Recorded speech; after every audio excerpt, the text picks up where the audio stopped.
welcome to the NTS solution series. My name is Dhairya Saraswat and today we will be discussing about the physics solution for PT6. So let's get to the first question. First question says an electron in a hydrogen atom makes a transition from N1 to N2. Time period of the electron in the initial state is 8 times that in the final state. तो time period का आपको ratio वगैरह के बारे में जानकारी दी गई है. पूछता है find the ratio of N1 to N2. तो देखिए टाइम पीरियड जो भी है, time period is equal to जितना भी वो डिस्टेंस चला एक रेवोल्यूशन में, तो वो 2 पाई इंटू रेडियस, जो भी nth ऑर्बिट का रेडियस रहा होगा उसके बराबर डिस्टेंस चलेगा, upon velocity of nth orbit. इसमें अगर देखा जाए तो रेडियस जो है वो प्रोपोर्शनल टू n स्क्वायर निकल के आता है, और जो वेलोसिटी का हमारे पास में रिलेशन बनता है that is inversely proportional to n. तो बेसिकली टाइम जो है वो क्या n की पावर 3 के ऊपर डिपेंड कर रहा होगा. t is directly proportional to n cube, so t is proportional to n cube. अगर t proportional to n cube है तो कहता है time period of the electron in initial state. Initial state जो है 8 टाइम्स ऑफ फाइनल स्टेट है, तो 8 times t upon t is equals to n1 upon n2 का whole cube. t and t will cancel out, so n1 upon n2 will be 2:1. So your correct answer will be option A. Option A answer is 2. Question 2. Which of the following statements is true for nuclear forces? Nuclear forces के लिए first statement, they obey the inverse square law of distance. This is incorrect statement. Nuclear forces किसी भी तरीके का distance law या power law follow नहीं करती है, तो दोनों ही statement first वाले गलत हो जाएंगे. थर्ड power law भी follow नहीं करती है. सी ऑप्शन अगर हम देखें तो they are short range forces. This is the correct statement. ये शॉर्ट रेंज फोर्सेस होती है 10 to power -12, 10 to power -15 के ऑर्डर के डिस्टेंसेस पर ये हमें ऑब्जर्व होती है. ऑप्शन डी भी चेक कर लेते हैं. They are equal in strength to electromagnetic forces. Electromagnetic forces से और ज्यादा अमाउंट की या और ज्यादा मैग्नीट्यूड की ये लग रही होती है, तभी न्यूक्लियस हमारा स्टेबल रह पाता है. So out of all these only option C is your correct one. Question 3. Mp and Mn are masses of proton and neutron respectively. An element of mass m has z number of protons and n number of neutrons. Then इनमें से कौन सा relation सही होगा? देखिए nucleus जब भी बनता है तो न्यूक्लियस के स्टेबल होने की कंडीशन यही होती है कि उसमें से कुछ अमाउंट ऑफ मास एनर्जी बन के बाहर निकल जाए. अगर कुछ अमाउंट ऑफ मास एनर्जी बन के बाहर निकल गया है तो उसके कारण कुछ ना कुछ उसके अंदर एक मास डिफेक्ट आता है. सो अगर मास ऑफ न्यूक्लियस देखा जाए, मास ऑफ न्यूक्लियस जो कि हमको बोला गया है मास ऑफ एलिमेंट m है, और उसके कॉन्स्टिट्यूएंट प्रोटॉन्स और न्यूट्रॉन्स को देखा जाए तो ये जो भी मास निकल के आया होता सेपरेटली, ये ज़्यादा निकल के आया होता as compare to mass of nucleus, क्योंकि कुछ अमाउंट ऑफ एनर्जी बाहर निकल गई है और मास ही एनर्जी में कन्वर्ट हुआ होता है. So out of all these option C will be your right answer. Question 4. The density of a nucleus varies with mass number A as. किस तरह से डेंसिटी वेरी होती है? एक तो ये हमें डायरेक्टली भी याद होना चाहिए, सीधा सीधा कॉन्सेप्ट भी है कि न्यूक्लियस की डेंसिटी जो है इट रिमेन्स कांस्टेंट. तो भले ही आप हीलियम न्यूक्लियस की बात करें या Fe न्यूक्लियस की बात करें, डेंसिटी जो है सेम आती है. उसको हम मैथमेटिकली प्रूव भी कर सकते हैं. जैसे मास ऑफ न्यूक्लियस जो होता है that is directly proportional to atomic number. जो भी एटॉमिक नंबर है उसमें कितने नंबर ऑफ मास नंबर जितना भी उसके अंदर प्रोटॉन्स है, जितने भी न्यूट्रॉन्स हैं, उसके डायरेक्टली प्रोपोर्शनल होगा. और जो वॉल्यूम होती है वो 4/3 पाई आर क्यूब होगी, जिसमें रेडियस जो होता है वो r0 a to the power 1/3 पर डिपेंड करता है. सो बेसिकली वॉल्यूम जो है दैट इज 4/3 पाई r0 का क्यूब इनटू a. तो वॉल्यूम भी कहीं ना कहीं a पर डिपेंड कर रही है और मास भी कहीं ना कहीं a पर डिपेंड कर रहा है. तो density is mass per unit volume. Basically a and a will cancel out. This will be independent of a to the power 0 या कांस्टेंट आएगा. Option C will be your right answer. Clear. Question 5. When a wave is reflected from a denser medium, the change in phase is. देखिए जब भी किसी denser medium से reflection हो रहा होता है तो ये वाला मीडियम इसको ऊपर उठाने की कोशिश करेगा, लेकिन क्योंकि इसका इनर्शिया कम है, इसका इनर्शिया ज़्यादा है, तो इतना इजीली उसको लिफ्ट अप नहीं कर सकता. तो कहीं ना कहीं ये जो वेव पल्स पॉजिटिव वाली आई होती, ये कहीं ना कहीं ऐसे रिटर्न बैक नेगेटिव होके जाती है. इसका मतलब कुछ ना कुछ उल्टे फेज में जा रही है. इसका मतलब कहीं ना कहीं एक पाई का फेज डिफरेंस आना चाहिए. तो जब भी डेंसर मीडियम से रिफ्लेक्शन होता है कुछ ना कुछ पाई का फेज डिफरेंस आएगा. Your correct answer will be option B. जब भी रेयरर मीडियम से रिफ्लेक्शन होगा, आगे वाला मीडियम अगर रेयरर होता, तब फिर ऐसा कोई पाई वाई का फेज डिफरेंस हमें ऐड करने की जरूरत नहीं पड़ती है। Question 6, the stable nucleus that has a radius half of the radius of Fe56, इनमें से कौन से वाले न्यूक्लियस का रेडियस Fe56 से हाफ है? तो रेडियस R1 अपॉन R2 अगर देखा जाए तो कहीं ना कहीं वो, जैसा हमने पहले बात करी, A1 upon A2 to the power 1/3 पर डिपेंड करेगा। क्वेश्चन कहता है कि जिसका आधा रेडियस हो मतलब इसका रेडियस ट्वाइस होना चाहिए। Fe का रेडियस अगर मैं R1 मानूं तो this should be twice of the other element. तो Fe का मास नंबर हमारे पास 56 हो गया और दूसरे एलिमेंट का मास नंबर हमें निकालना है to the power 1/3। This R and R will cancel out, दोनों तरफ अगर हम क्यूब कर दें तो this will be 8 times of 56 divided by A2, यहाँ से जाएगा 7 टाइम्स। तो A2 का वैल्यू मेरे पास आ रहा है 7। A2 का वैल्यू 7, यानी कि लिथियम हमारे पास में एक एलिमेंट बन रहा है जिसका radius exactly half of Fe56 होना चाहिए। So option A will be your correct answer. Question 7. A square wave -1 to +1 volt is applied to PN junction diode as shown. Draw the output waveform across the diode which is assumed to be ideal. तो ऐसी कोई एक wave input लगाई गई है और हमारे पास में एक PN जंक्शन डायोड दिया गया है। अब देखिए PN जंक्शन डायोड में क्या होगा, अगर एक बार नेगेटिव वेव आती है तो हो सकता है वो फॉरवर्ड बायस्ड हो, और एक बार अगर पॉजिटिव वेव आती है तो हो सकता है वो रिवर्स बायस हो जाए। बेसिकली फॉरवर्ड रिवर्स दोनों में कुछ ना कुछ चेंज आ रहा होगा। Out of all these wave forms अगर देखा जाए तो हमारे पास 3 वेव फॉर्म ऐसे हैं जिसमें positive wave form, negative wave form दोनों ही हैं। लेकिन ये हम जानते हैं कि जब भी डायोड रिवर्स बायस्ड हो जाएगा तब क्या वो कोई और भी आउटपुट दे पाएगा? जब भी डायोड रिवर्स बायस होता है तो there will be no output. तो आधी वेव फॉर्म का आउटपुट तो आना ही नहीं चाहिए था, आधी वेव फॉर्म का आउटपुट आना ही नहीं चाहिए, यानी कि सिर्फ पॉजिटिव या सिर्फ नेगेटिव वाला आउटपुट होना चाहिए। सिर्फ पॉजिटिव या सिर्फ नेगेटिव एकमात्र एक ही ग्राफ बनता है ए वाला, जिसके अंदर सिर्फ पॉजिटिव आउटपुट है, कोई नेगेटिव आउटपुट नहीं है। बाकी सारे ही ग्राफ्स में अगर आप देखेंगे तो पॉजिटिव नेगेटिव सारे ही टाइप के आउटपुट्स हैं। तो इस टाइप का अगर वेव फॉर्म दिया जाए तो एक बार ये फॉरवर्ड बायस रहेगा, एक बार ये रिवर्स बायस रहेगा। अगर वो फॉरवर्ड बायस रहता है तो पॉजिटिव आउटपुट आना चाहिए, रिवर्स बायस रहता है तो उसमें कोई भी आउटपुट नहीं आना चाहिए। तो उसके अकॉर्डिंग ऑप्शन ए सिर्फ एकमात्र एक ही ऑप्शन है जो पॉसिबल बनता है। Question 8. The difference in the variation of resistance with temperature in a metal and a semiconductor arises essentially due to the difference in the, देखिए इनमें से अगर सारे ऑप्शंस हम चेक करें तो क्रिस्टल स्ट्रक्चर में टेम्परेचर के कारण कोई बहुत मेजर फर्क नहीं आता है जिससे कंडक्टिविटी बढ़ जाए। सेकेंडली अगर हम देखें variation of the number of charge carriers with temperature, देखिए सेमीकंडक्टर में चार्ज कैरियर्स आपके होल्स भी होते हैं और इलेक्ट्रॉन्स भी होते हैं। जैसे जैसे आप टेम्परेचर को चेंज करते हैं, टेम्परेचर को बढ़ाते हैं, तो इलेक्ट्रॉन्स एक्साइटेड स्टेट में जाते हैं, वो कहीं ना कहीं एनर्जी बैंड गैप को क्रॉस कर सकते हैं। जब वो एनर्जी बैंड गैप को क्रॉस करेंगे तो इलेक्ट्रॉन्स, फ्री इलेक्ट्रॉन्स भी बहुत सारे जनरेट हो जाएंगे और होल्स भी बहुत सारे जनरेट होने स्टार्ट हो जाएंगे। तो जैसे जैसे टेम्परेचर इंक्रीज करता है वैसे वैसे कंडक्टिविटी जो है वो बढ़ती जाती है। कंडक्टिविटी बढ़ती जाती है तो रेजिस्टेंस का भी उसी के ऊपर कुछ ना कुछ इफेक्ट पड़ेगा, रेजिस्टेंस ओवरऑल कम होने लग जाएगी। तो ऑप्शन बी जो है that is your right answer. Option C type of bonding, again इससे बहुत ज्यादा फर्क कुछ पड़ता नहीं है। Option D variation of scattering mechanism with temperature, उससे भी कोई बहुत ज्यादा फर्क पड़ेगा नहीं। तो ऑप्शन बी ही एकमात्र है जिससे चार्ज कैरियर्स के ऊपर काफी अच्छा खासा सिग्निफिकेंट इफेक्ट पड़ता है। तो option B will be your correct answer. Question 9. When PN junction diode is forward biased then, जब PN junction diode forward bias होता है तो हमसे पूछा जा रहा है कि डिप्लीशन रीजन में और बैरियर हाइट में क्या क्या फर्क पड़ रहा होगा। तो फॉरवर्ड बायस में हम जानते हैं कि ये डिप्लीशन लेयर जो होती है ये धीरे धीरे और कम होती जाएगी। ये साइड अगर P है, ये साइड अगर N है, तो यहाँ पर हमने पॉजिटिव लगाया है, यहाँ पर हमने नेगेटिव लगाया है। ये डिप्लीशन लेयर और कम होती जाएगी। डिप्लीशन लेयर जैसे जैसे कम होती जाएगी तो इसको क्रॉस करना या इसका बैरियर और कम होता जाएगा, बैरियर हाइट भी कम होती जाती है। रिवर्स बायस में इसका ठीक उल्टा होता है। रिवर्स बायस में डिप्लीशन लेयर भी बढ़ती जाती है, बैरियर हाइट भी बढ़ता जाता है, and there is a sudden breakdown in reverse bias. तो फॉरवर्ड बायस की तरह से अगर हम बात करें तो दोनों ही चीजें डिक्रीज होनी चाहिए। Out of all these option C जो है, both the depletion layer and barrier height are reduced. So option C will be your right answer. Question 10. The electrical conductivity of a semiconductor increases when electromagnetic radiation of wavelength shorter than 2480 nanometer is incident on it.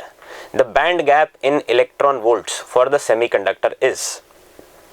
Basically वो ये कह रहा है कि एक अगर 2480 nanometre की wavelength का फोटोन उसके ऊपर गिराया जाए तो हमें कंडक्टिविटी में डिफरेंस देखने को मिलता है, कंडक्टिविटी इंक्रीज हो जाती है। कंडक्टिविटी इंक्रीज होने का मतलब वो इलेक्ट्रॉन एक्साइट होकर बाहर आ गया होगा, उसने एनर्जी बैंड गैप को क्रॉस कर लिया होगा। तो जो भी बैंड गैप रहा होगा वो इस वेवलेंथ के करस्पॉन्डिंग तो कम से कम रहा ही होगा। उस वेवलेंथ के फोटोन की एनर्जी अगर निकाली जाए तो एनर्जी का फॉर्मूला हम जानते हैं, hc डिवाइड बाय लैम्डा होता है। तो एनर्जी बैंड गैप, अब hc क्योंकि मुझे नैनोमीटर में सारी इंफॉर्मेशन दी गई है तो hc का हम वैल्यू भी जानते हैं कि 1240 इलेक्ट्रॉन वोल्ट नैनोमीटर के बराबर आएगा, डिवाइडेड बाय लैम्डा। लैम्डा मुझे बोला गया है 2480 नैनोमीटर्स। तो नैनोमीटर कैंसिल आउट, ये इससे एग्जैक्टली डबल है तो ये 1/2। सो एनर्जी बैंड गैप हमारे पास निकल के आ रहा है 0.5 electron volts. So 0.5 electron volts will be your answer. Option C is the correct answer. Question 11. The speed of sound is in air is independent of its amplitude, frequency, phase or all of these. देखिए, velocity of sound in air जो होती है या speed of sound in air जो होती है उसके हमारे पास बेसिकली दो फॉर्मूले हैं। एक हम लिख सकते हैं gamma p by rho, where p is your pressure, rho is your density। Gamma जो है वो आपका cp/cv वाली वैल्यू है, एडियाबैटिक कांस्टेंट। इसी को आप ऐसे भी लिख सकते हैं कि gamma RT divided by molecular weight है। तो अगर इस फॉर्मूले को दोनों को ही ध्यान से देखा जाए तो ना तो एम्पलीट्यूड कहीं भी आया, ना फ्रीक्वेंसी आई, ना फेज आया। फेज पर तो वैसे भी वेलोसिटी वगैरह कुछ डिपेंड कर ही नहीं सकती थी। So out of all these, इन तीनों में से किसी पर भी डिपेंड नहीं करेगा। None of these will have an effect on velocity of wave. ठीक, so it is independent of all of these quantities. Question 12. The equation of standing wave in a stretched string is given by, उसकी equation आपको दी गई है। The separation between two consecutive nodes is, देखिए standing wave जब भी बनती है, standing wave जब भी बनेगी तो उसके अंदर ऐसे कुछ ना कुछ नोड्स बनेंगे, कुछ ना कुछ एंटी नोड्स बनेंगे। इन लूप्स की लेंथ हम जानते हैं, ये पूरी एक वेवलेंथ बनती है तो एक लूप की लेंथ जो है वो λ/2 बनती है। तो कॉन्जिक्यूटिव नोड्स के बीच का डिस्टेंस λ/2 आता है। लैम्डा की जानकारी हम उस इक्वेशन से निकाल सकते हैं। हमें k बेसिकली दिया गया है, k जो है क्या वो π/3 है, और k अगर π/3 है तो this is equal to 2π/λ। So pi and pi will cancel out. Lambda का वैल्यू 6 सेंटीमीटर्स निकल के आ रहा है, if I am not wrong, 6 centimetres. Lambda अगर 6 सेंटीमीटर है तो डिस्टेंस बिटवीन कॉन्जिक्यूटिव नोड्स λ/2 वो रहा होगा 3 सेंटीमीटर्स। तो 3 centimetre will be your right answer. Option B will be your correct answer. Question 13. The tension in a wire is decreased by 19%. The percentage decrease in the frequency will be. तो देखिए frequency जो होती है उसका formula हमारे पास है 1/2L under root of T by mu. Fundamental frequency की बात करें तो अगर ऐसा चलेगा, कोई और मोड का होता तो n/2L under root of T by mu होता। बेसिकली फ्रीक्वेंसी जो है वो directly proportional to under root T है। अब अगर टेंशन को 19% से डिक्रीज कर दिया गया है तो नया फ्रीक्वेंसी जो आया होता वो आया होता 1/2L अंडर रूट ऑफ 19% से डिक्रीज किया गया है तो 0.81 टाइम्स T बाय म्यू आया होता। बेसिकली ये पूरी की पूरी term under root of 0.81 times original frequency बन रही है। तो इसको अगर हम सॉल्व करें तो f डैश ये हमारे पास निकल के आता है 0.9 times of original frequency f। अगर हम परसेंटेज चेंज की बात करें तो percentage change will be f dash minus f upon original frequency f into 100। इसमें अगर आप वैल्यू पुट करेंगे 0.9 minus f upon f, f and f will cancel out, ये मेरे पास बचता 0.1 इंटू 100 माइनस का, तो दैट विल बी -10%। -10% यानी 10% का डिक्रीज आएगा।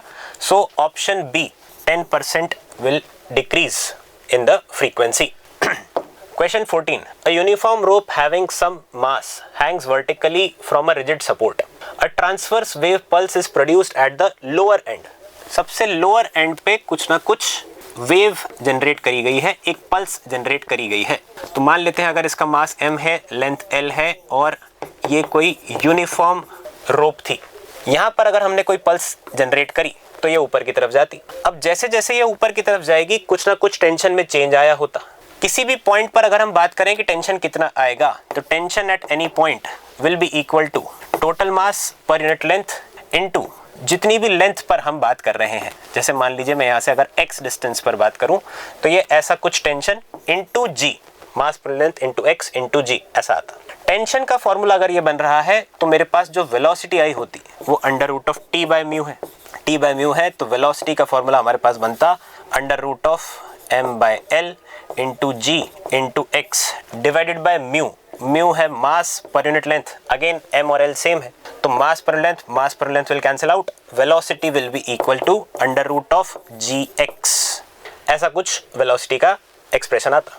हमसे पूछा गया है कि स्पीड ऑफ वेव और height from lower and basically x, इनके बीच में हमें ग्राफ प्लॉट करना है।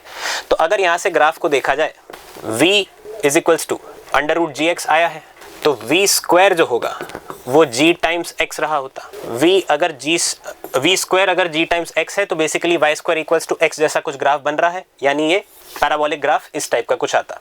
इस टाइप का ग्राफ अगर आप ऑप्शंस में देखेंगे तो option A will be your right answer.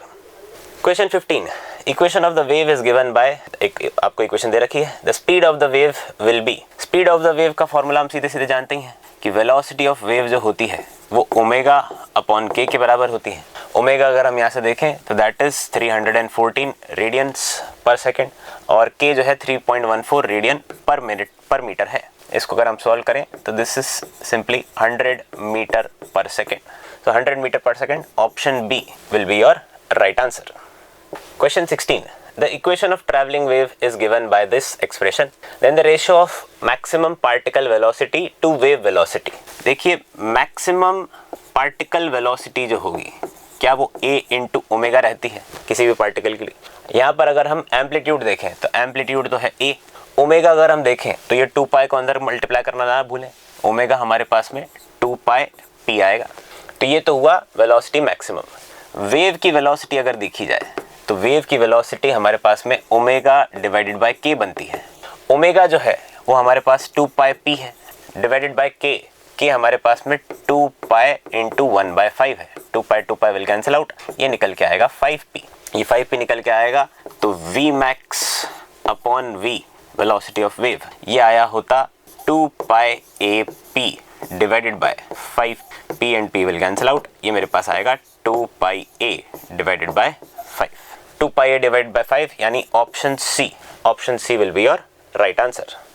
Question 17, stationary wave की आपको इक्वेशन दी गई है, y and a are in millimetres, t is in seconds, x is in metre, the velocity of the constituent wave is.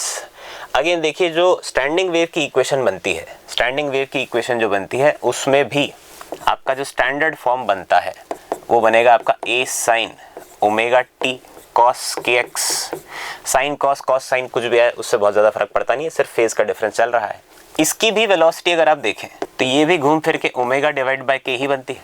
Omega आपको दे ही रखा है, जो भी t का कोफिशिएंट है that is your omega, that is 100 divided by के, जो भी x का कोफिशिएंट है दैट इज योर k, तो ये दिस इज 0.01, तो ये 10⁴ मीटर्स पर सेकेंड ऐसा आएगा। Option A will be your right answer. Question 18, longitudinal waves can travel. देखिए लॉन्गिट्यूडनल वेव जो है वो सॉलिड्स में भी ट्रैवल कर सकती है, वो गैसेस में भी ट्रैवल कर सकती है और लिक्विड्स के बल्क में भी ट्रैवल कर सकती है। So longitudinal waves can travel in all the 3 liquids, solids and gases. Option D जो है वो आपका करेक्ट आंसर निकल के आएगा। ट्रांसवर्स वेव जो है वो गैसेस वगैरह में ट्रैवल नहीं कर पाती है, बल्क ऑफ लिक्विड में ट्रैवल नहीं कर पाती है, वो सरफेस ऑफ लिक्विड पे ट्रैवल कर पाती है। तो इस बात का हमेशा ध्यान रखें, सॉलिड्स में ट्रांसवर्स और लॉन्गिट्यूडनल दोनों ही बन जाएंगी, लिक्विड्स के अंदर ट्रांसवर्स और लॉन्गिट्यूडनल दोनों बन जाती है लेकिन ट्रांसवर्स सरफेस पे बनेगी और लिक्विड के अंदर लॉन्गिट्यूडनल बन पाएगी। गैसेस के अंदर सिर्फ और सिर्फ लॉन्गिट्यूडनल वेव्स ही बन पाती है, ट्रांसवर्स वेव्स नहीं बन पाती है। Clear? So option D will be your right answer. Question 19. The phenomenon of propagation of sound in air is an isothermal process, adiabatic process, isobaric, isochoric. देखिए न्यूटन ने जो शुरुआत में फॉर्मूला दिया था उसने आइसोथर्मल मानते हुए फॉर्मूला दिया था जो कि आगे चल के गलत प्रूव हुआ, तो बाद में लैप्लेस ने उसी पे करेक्शन लगाया, उसी ने एडियाबैटिक प्रोसेस उसका सही प्रोसेस बताया, which was the correct process also, क्योंकि ये प्रोसेस इतनी जल्दी हो रहा होगा कि हीट एक्सचेंज का टाइम नहीं मिलेगा, हीट एक्सचेंज का टाइम नहीं मिलेगा। कंप्रेशन रेयर फ्रैक्शन जब भी आ रहे हैं तो उसमें एडियाबैटिक प्रोसेस की कंडीशंस ज्यादा बन पाती, इसलिए option B will be the right answer. Question 20, in standing wave shown particles at the positions A and B have a phase difference of. देखिए स्टैंडिंग वेव बोला गया है, स्टैंडिंग वेव में हम एक बात जानते हैं कि दो नोड्स के बीच में जितने भी पार्टिकल्स होते हैं वो सारे के सारे सेम फेज में ऑसिलेट करते हैं, और नोड के ऑपोजिट साइड्स पर जो भी पार्टिकल्स होते हैं वो पाई के फेज डिफरेंस के साथ ऑसिलेट करते हैं। जब ये वाला पार्टिकल अपने एक्सट्रीम पर पहुंचेगा तो ये वाला पार्टिकल अपने दूसरे एक्सट्रीम पर पहुंचेगा, तो यहाँ पर एक पाई का फेज डिफरेंस आता है between A and B particles. So option D जो है that will be your right answer. Question 21, the displacement of particle varies with time as. आपको एक इक्वेशन दी गई है, if its motion is SHM then its maximum acceleration is. देखिए basically क्या मुझे दो अलग अलग SHM की इक्वेशन दी गई है, 12 sin omega t 5 cos omega t, ये डिफरेंट SHMs थे, उनको बेसिकली सुपर इम्पोज करा दिया गया है, सुपर पोजिशन करा दिया गया है। तो मेरे पास ये जो दो अलग अलग मोशंस दिए गए हैं इनको हम सुपर इम्पोज कर देते हैं। साइन ओमेगा टी वाले को अगर मैं एक हॉरिजॉन्टल लाइन मानता हूँ 12, तो कॉस ओमेगा टी वाला उससे π/2 के फेज डिफरेंस पर रहा होगा, इसको मैं 5 sin π/2 प्लस ओमेगा टी लिख सकता था, 5 sin π/2 प्लस ओमेगा टी, लेकिन नेगेटिव में है तो नेगेटिव में ऐसे पीछे की तरफ आएगा, उससे खैर खास फर्क पड़ता नहीं है नेगेटिव में हो पॉजिटिव में हो, बेसिकली दोनों के बीच में π/2 का फेज डिफरेंस आ रहा है, π/2 का फेज डिफरेंस आ रहा है। तो यहाँ पर जो मैग्नीट्यूड बनेगा वो दो वेक्टर्स का समेशन 5 का स्क्वायर प्लस 12 का स्क्वायर 13 का स्क्वायर बन जाएगा, तो मैग्नीट्यूड इज योर 13। तो बेसिकली रिजल्टेंट का एम्पलीट्यूड जो है वो 13 बन रहा है। ये भी हम जानते हैं साथ साथ कि ये जो दो बराबर बराबर फ्रीक्वेंसीज के SHM को सुपर इम्पोज किया जाता है तो रिजल्टिंग SHM जो आता है उसकी फ्रीक्वेंसी भी उतनी ही निकल के आती है, उतनी फ्रीक्वेंसी निकल के आएगी, तो रिजल्टिंग SHM की फ्रीक्वेंसी ओमेगा है। तो मैक्सिमम एक्सेलरेशन ऑफ पार्टिकल जो आ रहा होगा वो a इंटू ओमेगा स्क्वायर आएगा। एम्पलीट्यूड हमारे पास आ ही चुका है 13 टाइम्स ओमेगा स्क्वायर, ये आपका रिजल्ट बनेगा। So option B will be your correct answer. Question 22, a pendulum clock that keeps correct time on earth is taken to moon, it will run, किस rate पर वो run करेगी, उससे faster run करेगी, उससे स्लोअर रन करेगी, या correct rate पर रन करेगी। उसके लिए उसने देखिए इन्फॉर्मेशन भी दी है कि gravity on moon is 1/6 of gravity of earth. देखिए हम ये जानते हैं कि टाइम पीरियड जो होता है सिंपल पेंडुलम का वो आता है 2π√L/g effective. Basically time period जो है क्या वो इनवर्सली प्रोपोर्शनल टू √g है, तो t on earth upon t on moon will be directly proportional to √g on moon upon g on earth। तो time on earth and time period on moon will be equal to, ये equal to आएगा g earth या g moon जो है वो g earth का 1/6 है, तो बेसिकली ये √1/6 आ रहा है। तो टाइम पीरियड ऑफ मून जो है that is √6 times of time period of earth. तो मून पर टाइम पीरियड जो होता है वो बढ़ जाता है, लेकिन इस बात पर थोड़ा ध्यान दें, टाइम पीरियड इंक्रीज हो रहा है। टाइम पीरियड अगर इंक्रीज हो रहा है तो उसको एक ऑसिलेशन होने में और ज्यादा टाइम लगेगा, वो और धीरे धीरे ऑसिलेशन होगा।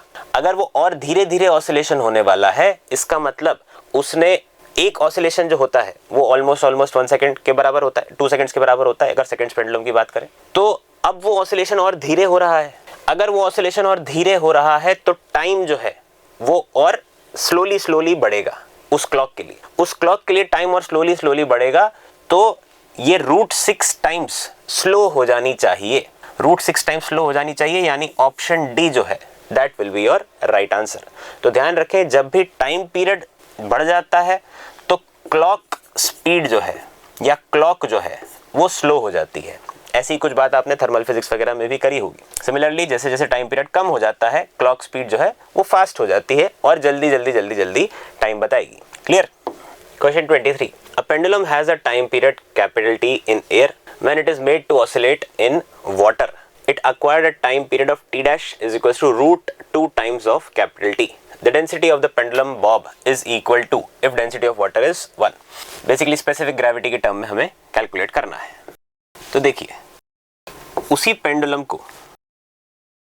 पेंडुलम को जब मैं वाटर में डिप कर दूंगा तो इसका टाइम पीरियड मुझे बोला गया है t डैश जो है वो √2 टाइम्स t हो जाता है। इसके ऊपर अगर हम फोर्सेस देखें तो नीचे की तरफ कुछ ना कुछ mg लग रहा होगा, क्योंकि ये वाटर में कंप्लीटली इमर्स्ड है तो कुछ ना कुछ बॉयंट फोर्स भी लग रहा होगा। साथ साथ कुछ ना कुछ टेंशन भी उसके अंदर आ रहा होगा। ये टेंशन जो रहा होगा ये mg माइनस बॉइंट फोर्स के बराबर रहेगा, क्योंकि ये अभी भी इसके अंदर इमर्स्ड है, नीचे जाने की कोशिश कर रहा है, तभी इसके अंदर कुछ ना कुछ टेंशन आ रहा है। इसे मैं density of body into volume of body into g ऐसे लिख सकता हूँ। माइनस बॉइंट फोर्स जो होता है वो mass of liquid displaced into g होता है। Buoyant force equals to mass of liquid displaced into g. तो मास ऑफ लिक्विड डिस्प्लेस्ड को क्या मैं density into volume into g लिख सकता हूँ, तो ये हो जाएगा density into volume of body, क्योंकि पूरी की पूरी बॉडी इमर्स्ड है, इंटू जी। इसको अगर हम सॉल्व करके थोड़ा कॉमन चीज़ें बाहर निकालें, वी और जी बाहर निकाल लेते हैं, तो सिग्मा माइनस रो ये आएगा। ये हमारे पास टेंशन निकल के आता है। इसी को अगर हम m इंटू जी इफेक्टिव से कंपेयर करें, mass of body into g effective, तो हमें जी इफेक्टिव का वैल्यू यहाँ से मिल जाएगा। मास जो रहा होता v into g sigma minus rho is equals to mass of body. Mass of body का sigma into volume of body into g effective था, तो वॉल्यूम और वॉल्यूम ये दोनों कैंसिल आउट हो जाएंगे। मेरे पास यहाँ से जी इफेक्टिव का वैल्यू निकल के आ रहा है 1 minus rho divided by sigma times of g. तो जी इफेक्टिव का वैल्यू हमारे पास ये आ गया है। यहाँ से अगर हम टाइम पीरियड लिखें टी डैश, तो ये आया होता 2 pi under root of L divided by 1 minus rho by sigma into g, that is equals to under root 2 times T. अगर ये 2 pi under root L by g को हम देखें तो ये ओरिजिनल टाइम पीरियड ही था। ओरिजिनल टाइम पीरियड रहा होता 2 pi under root of L by g जब वो एयर में था। अब ये हो गया है, तो all this will cancel out. मेरे पास ये बचेगा 1 upon under root of 1 minus rho by sigma is equals to under root 2। दोनों तरफ अगर हम स्क्वायर कर दें, दोनों तरफ अगर हम स्क्वायर कर दें और इसको थोड़ा सॉल्व करें, तो ये आता 1/2 is equals to 1 minus rho by sigma, जिसमें रो की वैल्यू भी उसने बता रखी है कि 1 है। अगर ये 1 है तो 1 by sigma is equals to 1 minus 1/2, 1 minus 1/2 यह होता 1/2, तो सिग्मा का वैल्यू आ गया होता 2। सिग्मा का वैल्यू 2 है, यानी ऑप्शन बी जो है that will be your right answer. Question 24, a body of mass 5 gram is executing SHM about a point with amplitude 10 centimetres. Amplitude आपको बता दिया गया है 10 सेंटीमीटर्स है। Its maximum velocity is 100 centimetre per second. This is 100 centimetre per second. Its velocity will be 50 centimetre per second at a distance of, कितने distance पर ये velocity 50 रही होती। तो पोजीशन और वेलोसिटी का रिलेशन हम जानते हैं। पोजीशन और वेलोसिटी का रिलेशन जो होता है v is equals to omega under root of a square minus x square है।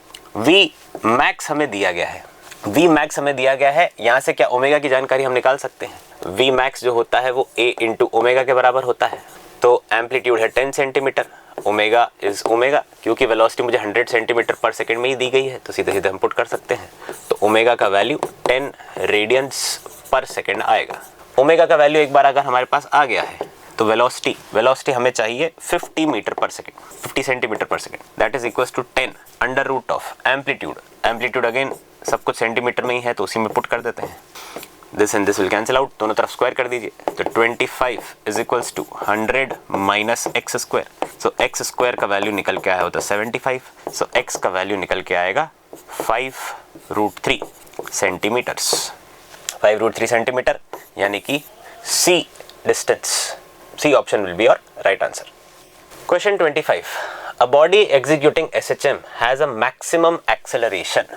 ए मैक्स आपको बता रखा है कि 24 मीटर पर सेकंड स्क्वायर के बराबर है। ए मैक्स जो होता है क्या वो ए ओमेगा स्क्वायर के बराबर भी होता है, वो भी हम जानते हैं। साथ साथ उसने वेलोसिटी मैक्सिमम भी बता रखी है, वेलोसिटी मैक्सिमम 16 मीटर्स पर सेकंड, ये भी हम जानते हैं कि ये ए इंटू ओमेगा के बराबर रहा होगा। तो एम्पलीट्यूड ऑफ एसएचएम वो पूछता है। दोनों को अगर हम यहाँ पर डिवाइड कर दें, दोनों को आप डिवाइड कर दीजिए, तो ए से ए कैंसिल हो जाएगा, omega and omega will cancel out. Omega का वैल्यू मेरे पास यहाँ से निकल के आएगा 3/2 रेडियन पर सेकेंड। ओमेगा 3/2 रेडियन पर सेकेंड निकल के आ रहा है। तो एम्पलीट्यूड के लिए किसी भी इक्वेशन में पुट कर दीजिए, 16 is equals to A into 3/2। तो एम्पलीट्यूड का वैल्यू यहाँ से मेरे पास आ जाएगा 32/3 मीटर्स, 32/3 मीटर्स, यानी option A will be your right answer. Question 26, for any SHM amplitude is 6 centimetres. Amplitude आपको दिया है, If instantaneous potential energy is half the total energy, then distance of the particle from its mean position will be. देखिए potential energy बोलता है half of total energy है, तो total energy हम जानते हैं, टोटल एनर्जी होती है half of m A square omega square, इतनी पोटेंशियल एनर्जी है, तो potential energy is equals to 1/4 m A square omega square, ऐसा रहा होगा। पोटेंशियल एनर्जी का फॉर्मूला भी हम जानते हैं, ये रहता है half m A square x square, sorry half m omega square x square, basically half k x square है, के को मैंने एम ओमेगा स्क्वायर लिख दिया है, that is equals to 1/4 m A square omega square.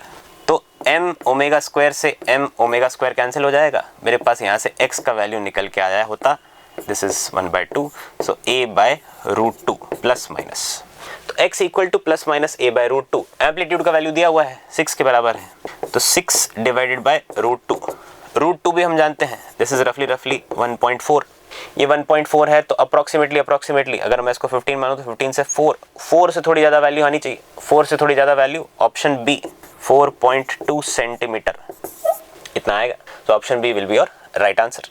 Question 27, two identical spring of spring constant K are connected in series and parallel as shown in figure.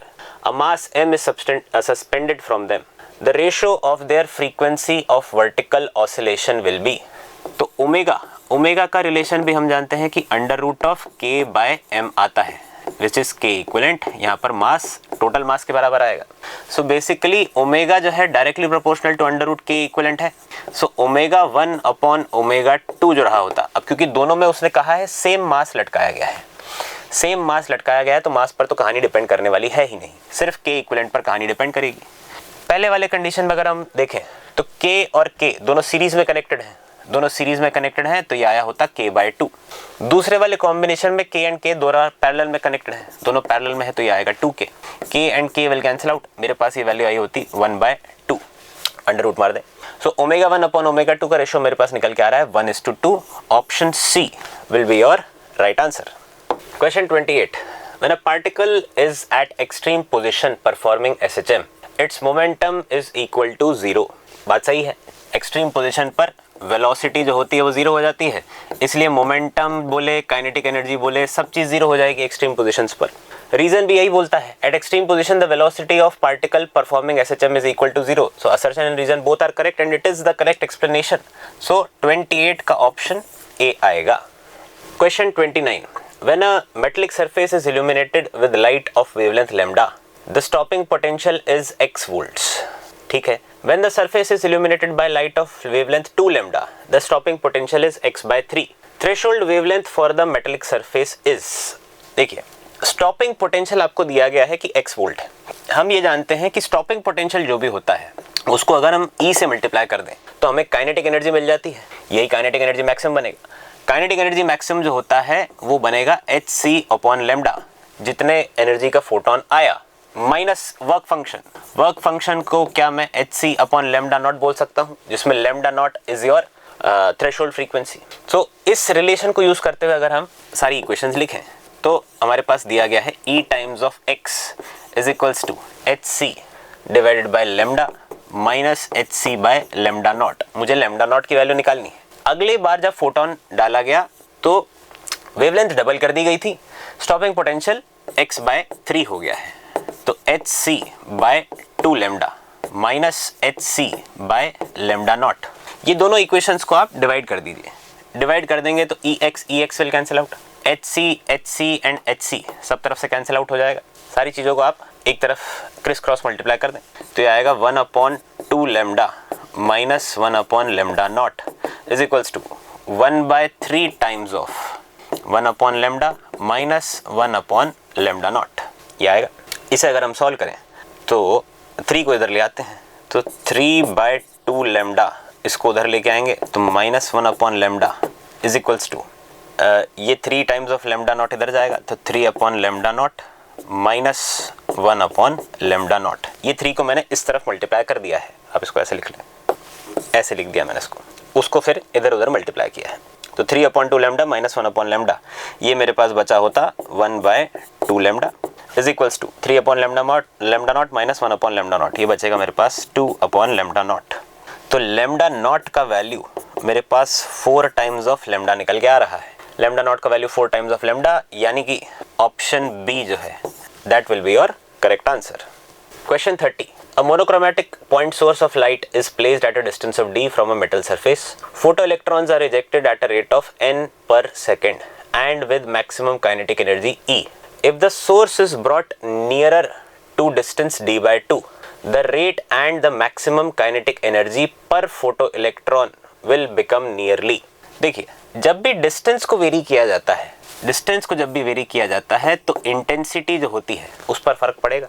Specially जब point source बोला गया है, point source बोला गया है तो intensity जो है वो 1 अपॉन आर स्क्वायर के ऊपर डिपेंड करती है। अगर मैंने डिस्टेंस को हाफ कर दिया है तो नई वाली इंटेंसिटी जो है क्या वो 4 टाइम्स ऑफ ओरिजिनल इंटेंसिटी हो जानी चाहिए, 4 टाइम्स ऑफ ओरिजिनल इंटेंसिटी हो जाएगी।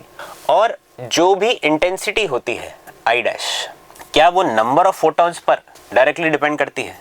जितने ज़्यादा नंबर ऑफ फोटॉन्स होंगे उतने ज़्यादा इंटेंसिटी होगी। तो अगर मैंने इंटेंसिटी को 4 गुना कर दिया है तो नंबर ऑफ फोटॉन्स भी बेसिकली 4 गुना हो गए हैं। So new number of photons N dash जो होंगे वो भी 4 गुना हो जाएंगे। लेकिन जब भी हम डिस्टेंस को पास लेके आते हैं, मतलब सोर्स को पास लेके आते हैं, तो उसकी एनर्जी पर तो कोई फर्क पड़ नहीं रहा। अगर एनर्जी पर कोई फर्क नहीं पड़ रहा है तो मैक्सिमम काइनेटिक एनर्जी जो होगी उस पर भी कोई फर्क नहीं पड़ा होगा। जो काइनेटिक एनर्जी मैक्सिमम का फॉर्मूला होता है वो होता है hc bye lambda minus hc by lambda naught.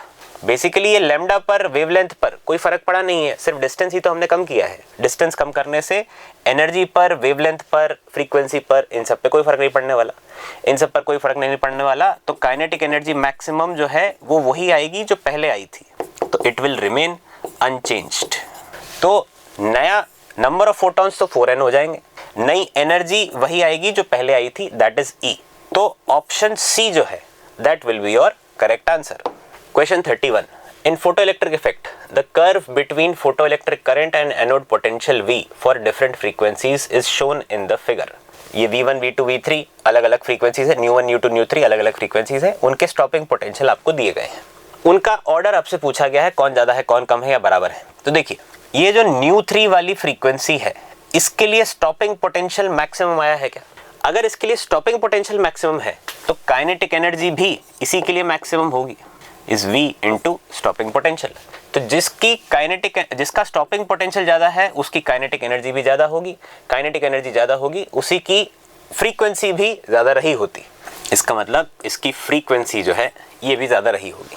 तो जितना ज़्यादा स्टॉपिंग पोटेंशियल उतनी ज़्यादा काइनेटिक एनर्जी, उतनी ज़्यादा काइनेटिक एनर्जी उतनी ज़्यादा फोटॉन की फ्रीक्वेंसी, फोटॉन की फ्रीक्वेंसी उतनी ज़्यादा है। तो जिसका स्टॉपिंग पोटेंशियल सबसे ज़्यादा आया है मैग्नीट्यूड के तौर पे, नेगेटिव में सबसे ज़्यादा जो है उसकी फ्रीक्वेंसी सबसे ज़्यादा होनी चाहिए, फिर 2 की, फिर 1 की। So out of this option B will be your right answer.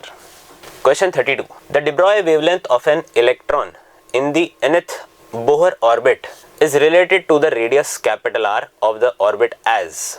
देखिए, हम जानते हैं कि de Broglie wavelength जो होती है, उन्होंने बेसिकली क्या कहा कि एक ऑर्बिट में इंटीग्रल नंबर ऑफ वेव्स बननी चाहिए, तभी जाकर के इसका सही से कंस्ट्रक्टिव इंटरफेरेंस हो पाएगा। अगर ऐसे कोई आधी अधूरी वेव बनी तो उसका कंस्ट्रक्टिव इंटरफेरेंस नहीं हो पाता, उसकी एनर्जी लगातार डिक्रीज हो जानी चाहिए थी। तो उस हिसाब से अगर हम देखें तो जो भी सरकमफ्रेंस बन रही है, सरकमफ्रेंस इज 2 पाई r, वो इंटीग्रल मल्टीपल ऑफ लैम्डा बनना चाहिए। अगर ऐसा नहीं होगा तो कंस्ट्रक्टिव इंटरफेरेंस नहीं होगा, कंस्ट्रक्टिव इंटरफेरेंस नहीं होगा, इलेक्ट्रॉन अपनी एनर्जी लूज करता जाएगा। इसी को आप NH/2πr से भी निकाल सकते हैं। एंगुलर मोमेंटम जो होता है वो NH/2π होता है, तो basically mvr is equals to NH/2π। तो यहाँ से अगर आप इसको सॉल्व करेंगे तो यहाँ से भी आपको वही रिलेशन मिलेगा। h जो है मोमेंटम जो है mv, उसको हम h/λ लिख सकते हैं। mv को h/λ अगर हम लिखें तो NH divided by 2π, h and h will cancel out, तो 2πr जो होगा वो n लैम्डा हो जाएगा। तो आप इसको दोनों तरीके से जस्टिफाई कर सकते हैं, फॉर्मूले से भी आता ही है, कंस्ट्रक्टिव इंटरफेरेंस के बेसिस पे भी आप इसको कह सकते हैं। सो ऑप्शन सी जो है that will be your right answer. Question 33. The wavelength of matter waves is independent of, जैसा अभी हमने पिछले वाले क्वेश्चन में देखा, de Broglie वेवलेंथ जो होती है वो h अपॉन लेमडा के बराबर होती है, मोमेंटम भी उसी के बराबर होता है। तो बेसिकली मास, वेलोसिटी और मोमेंटम इन तीन पर तो डिपेंड करेगा ही, इसका चार्ज से कोई लेना देना नहीं होता है। सो ऑप्शन डी जो है that will be your right answer. Question 34, the de Broglie wavelength lambda associated with proton increases 25% if its momentum is decreased by p naught।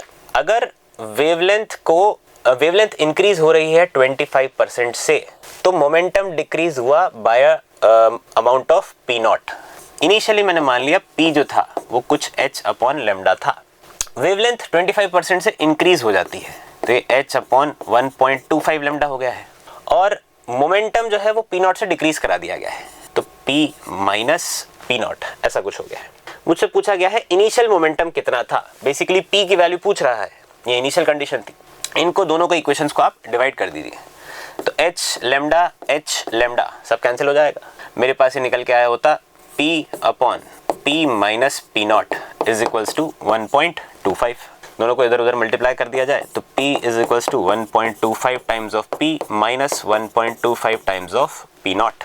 P naught को एक तरफ ले आए, p को एक तरफ ले जाए तो 1.25 p naught is equals to 0.25 p, ये आया होता 5 टाइम्स पी नॉट, तो p का वैल्यू 5 टाइम्स पी नॉट आ रहा है। यही पूछा गया था हमसे, हाँ पी नॉट के टर्म में पूछा है, तो ऑप्शन सी जो है, option C will be your right answer. Question 35, a proton and an alpha particle are accelerated through the same potential difference.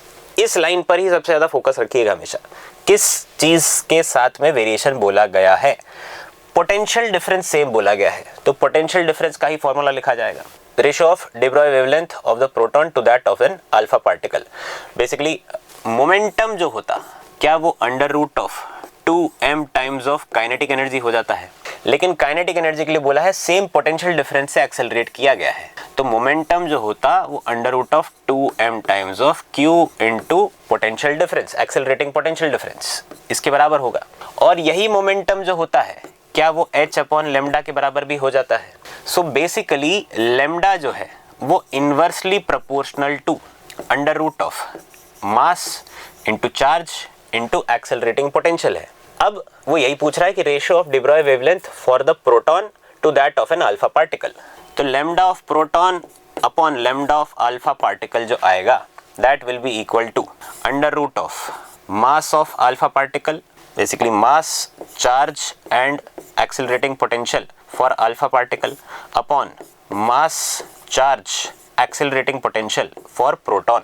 Question में हमें पहले ही बोल दिया गया है कि ये पोटेंशियल सेम है, पोटेंशियल सेम है तो वो कैंसिल आउट हो जाएगा, मास वगैरह पुट कर देते हैं, तो de Broglie wavelength of proton upon alpha particle is equals to under root of mass of proton mass of alpha particle वो 4 गुना होता है, चार्ज जो है वो डबल होगा, डिवाइड बाय प्रोटॉन के लिए मास m, चार्ज q, तो दिस विल कैंसिल आउट, तो lambda of proton upon lambda of alpha particle is equals to 2√2 is to 1, 2√2 is to 1, यानी ऑप्शन डी जो है that will be your right answer. Question 36, neglecting variation of mass with velocity, the wavelength associated with an electron having kinetic energy E is proportional to। Basically हमने पिछले question में वही देखा, momentum जो था वो under root of 2m into kinetic energy होता है, और यही h अपॉन लेमडा के बराबर भी है, तो lambda is inversely proportional to under root of kinetic energy, under root of kinetic energy यानी e की पावर -1/2, e की पावर -1/2 यानी ऑप्शन सी जो है that will be your right answer. Question 37, when a hydrogen atom is raised from the ground state to the third state, तो kinetic energy, potential energy के साथ में क्या क्या वेरिएशंस होंगे। देखिए पोटेंशियल एनर्जी जो होती है उसका हमें फॉर्मूला भी पता है, -27.2 divided by n square types चलेगा क्या हाइड्रोजन एटम के लिए। तो जैसे जैसे n बढ़ता जाएगा ये ओवरऑल वैल्यू का मैग्नीट्यूड जो है वो कम होता जाएगा, मैग्नीट्यूड भले ही कम हो रहा है लेकिन पोटेंशियल एनर्जी क्या इंक्रीज हो रही होगी। बेसिकली यहाँ पर ये माइनस का खेल है, क्या -5 बड़ा होता है कि -2 बड़ा होता है, तो आंसर इज -2 बड़ा होता है। तो ये मैग्नीट्यूड जो है ये कम हो रहा है लेकिन पोटेंशियल एनर्जी ओवरऑल इंक्रीज हो रही होगी, नेगेटिव में उसकी वैल्यू कम होती जा रही है, इसका मतलब पोटेंशियल एनर्जी इंक्रीज हो रही है। तो पोटेंशियल एनर्जी इज इंक्रीजिंग। ये तो हुआ फॉर्मूले से बात। आप इसको ऐसे भी सोच सकते हैं कि अगर न्यूक्लियस था, ये न्यूक्लियस में कुछ ना कुछ पॉजिटिव चार्ज रहा होगा, यहाँ से रेडियस जो है पहले से कम था, अब बढ़ा दिया गया है, तो डिस्टेंस जैसे जैसे बढ़ता है, डिस्टेंस जैसे जैसे बढ़ता है, अगेन पोटेंशियल एनर्जी जो है वो बढ़ती जाती है जैसे जैसे वो पास आएंगे, क्योंकि ये इलेक्ट्रॉन है। पॉजिटिव चार्ज नेगेटिव चार्ज में जैसे जैसे डिस्टेंस कम करते जाएंगे पोटेंशियल एनर्जी कम होती जाती है। पॉजिटिव चार्ज नेगेटिव चार्ज में डिस्टेंस बढ़ाते जाएंगे पोटेंशियल एनर्जी बढ़ती जाती है। काइनेटिक एनर्जी के टर्म में बात करें तो काइनेटिक एनर्जी का फॉर्मूला भी ऐसा ही कुछ आया होता। ये आया होता 13.6 upon n square. Basically half of potential energy चलता है, लेकिन पॉजिटिव में चलती है। क्योंकि ये पॉजिटिव में है तो जैसे जैसे n बढ़ाते जाएंगे वैसे वैसे काइनेटिक एनर्जी घटती जाएगी। मैग्नीट्यूड कम हो रहा है, मैग्नीट्यूड कम हो रहा है, ये पॉजिटिव में ही है, पॉजिटिव में ही है, इसका मतलब इसकी काइनेटिक एनर्जी कम होती जाएगी। तो potential energy increases, kinetic energy decreases. तो option C will be your right answer. Question 38. The energy levels of a certain atom for first, second and third levels are E 4/3e and 2e respectively. The photon of a wavelength lambda is emitted from transition 3 to 1. 3 to 1 के transition में lambda photon निकलता है। अब हम ये जानते हैं कि ये जो भी लैम्डा फोटोन वगैरह निकला है ये E3 माइनस E1 जो भी आया है इनके एनर्जी डिफरेंस के बराबर होगा। वही फोटोन बाहर एमिट हुआ होगा, वही फोटोन बाहर एमिट हुआ है, तो that is proportional to 1 upon lambda. E3 हमें पता है, E3 हमें पता है, that is 2e minus E1 जो है वो E है, that is proportional to 1 upon lambda. Second transition हमको दिया गया है 2 to 1। 2 to 1 वाला रहा होता E2 माइनस E1, ये आ जाएगा 4/3e minus E, inversely proportional to lambda 2। ये अगर लैम्डा 1 है, दोनों को अगर हम डिवाइड कर दें तो ये मेरे पास बचेगा E upon 1/3e is equals to lambda 2/λ1। E and E will cancel out, ये हो जाएगा 3 इक्वल्स टू लैम्डा 2/λ1। लैम्डा 2 का वैल्यू जो है that is 3 times of lambda 1। तो ओरिजिनल वाला जो फर्स्ट ट्रांजिशन बोला गया था 3-1 से, उससे 3 टाइम्स आना चाहिए। तो option B 3 lambda will be your right answer. Question 39. The ratio of minimum to maximum wavelength of radiation emitted by transition of an electron to ground state of Bohr's hydrogen atom is? Ratio of minimum to maximum wavelength बोलता है। देखिए wavelength minimum कब आएगी? जब energy maximum हुई होगी। Energy maximum कब होती है? जब इनफाइनाइट से ग्राउंड स्टेट यानी 1 पे आता है। तो 1 अपॉन लैम्डा मिनिमम जो भी रहा होगा वो आएगा Rydberg constant 1 upon n lower का स्क्वायर यानी 1 अपॉन 1 का स्क्वायर माइनस 1 अपॉन इन्फिनिटी का स्क्वायर। बेसिकली ये 0 हो गया। उसी तरह मैक्सिमम वेवलेंथ कब आई होती? जब एनर्जी जो है वो मिनिमम रही होगी। एनर्जी मिनिमम कब होती है? जब 2 से 1 में आता है। तो 2 से 1 में एनर्जी मिनिमम आएगी, 2 से 1 में एनर्जी मिनिमम आएगी तो लैम्डा मैक्सिमम आएगा, that is equals to 1 upon lambda max equal to R 1 upon 1 का स्क्वायर माइनस 1 अपॉन 2 का स्क्वायर। इन दोनों को अगर हम डिवाइड कर दें तो Rydberg constant and Rydberg constant will cancel out. मेरे पास बचेगा lambda maximum upon lambda minimum is equals to 1 upon 1 minus 1/4, 1 minus 1/4 यानी 3/4। मुझसे पूछा गया है ratio of minimum to maximum, तो ये बेसिकली हमारे पास निकल के आ रहा है 4/3। तो लैम्डा मिनिमम टू मैक्सिमम क्या हो जाएगा? ये हो जाएगा 3/4, उसका उल्टा। तो 3/4 option A will be your right answer. तो ऐसे क्वेश्चन में हमेशा एक बार जरूर चेक कर लें मिनिमम टू मैक्सिमम बोल रहा है कि मैक्सिमम टू मिनिमम बोल रहा है, क्योंकि कहीं ना कहीं रेशो में उल्टे हो सकते हैं रेशो। हमेशा एक बार आंसर में क्वेश्चन में जरूर चेक कर लें कि मैक्सिमम टू मिनिमम बोला है कि मिनिमम टू मैक्सिमम बोला है। Question 40. If the electron in hydrogen atom jumps from third orbit to second orbit, the wavelength of the emitted radiation is given by। Third से second का transition बोल रहा है। The wavelength of the emitted radiation, again 1 upon lambda is equals to Rydberg constant 1 upon lower का square minus 1 upon higher का square. 1 upon lambda is equals to Rydberg constant 1/4 minus 1/9, ये आ जाएगा 36, 9 minus 4 5, तो 5/36। तो लैम्डा का value lambda का value 36 divided by 5r. Lambda is 36 divided by 5r. Option A will be the correct answer. Question 41, identify the incorrect relationship. इनमें से कौन सा इनकरेक्ट है? तो अगर हम ऑप्शन 1 चेक करें, option A n equals to 2πr by lambda, ये बेसिकली हमने अभी जो बात करी थी कि n lambda integral multiple of lambda है, अगर वो पाथ के बराबर आएगा तभी कंस्ट्रक्टिव इंटरफेरेंस हो सकता है. यही बात NH/2πr पर लेके जाएगी, तो this is the correct statement. Option B कहता है number of revolutions of an electron per second in nth orbit. Number of revolutions per second, basically ये फ्रीक्वेंसी की बात कर रहा है. फ्रीक्वेंसी जो है ये वेलोसिटी अपॉन 2πrn है. तो टाइम पीरियड जो है क्या वो 2πr बाय वेलोसिटी v होता है? और ये सही बात है. एक सर्कमफ्रेंस जाने में कितना टाइम लगा होता? That will be 2πr divide by v. तो ऑप्शन बी भी सही बोल रहा है. ऑप्शन सी कहता है wavelength of an electron is equal to h by p. Basically de Broglie wavelength यही होती है. मोमेंटम जो होता है h अपॉन लेमडा, या लेमडा जो है that is h by p.